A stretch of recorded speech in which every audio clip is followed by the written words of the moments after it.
So did you come out with Nuru?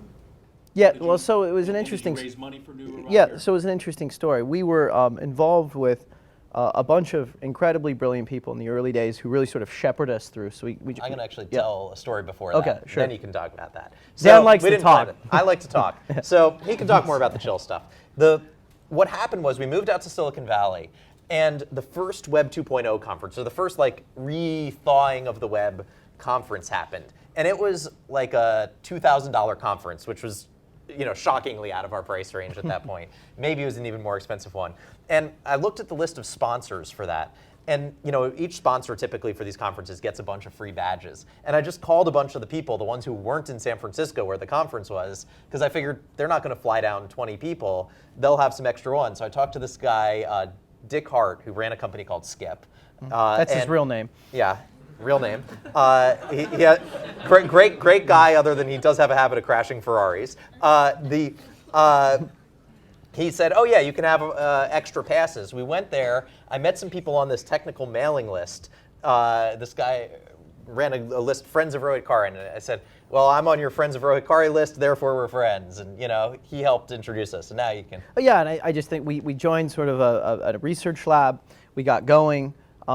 We were lucky to have we encapsulated 8 months of work in, literally 6 years of work in 8 months, and we rolled out a product. We went around, we showed a bunch of VCs. It was very well received, lots of attention, and like incredible amounts of attention, a lot of media outlets. I mean, we had VCs calling us, coming to our house, and inevitably we had 3 or 4 like major corporations want to buy the company even before sort of all of the sort of commercial release. And so we had, what I would consider preposterous acquisition offers before we had, really sort of even entered the market. And at that point in time, we were facing incredibly onerous terms on the venture side because, as Dan said, the market was frozen out. And so you hear about these valuations today in hundreds of millions of dollars. And imagine, a venture capitalist coming to you and saying, I'd like to give you $500,000 and the valuation of the company being $1 million. And you start to go do the math and you say, wait a second, that doesn't seem right. I'm giving up a whole lot of this company. And so unfortunately, we sort of did that sort of cost benefit and we said, wait, an acquisition here gives us this amount of flexibility later in life.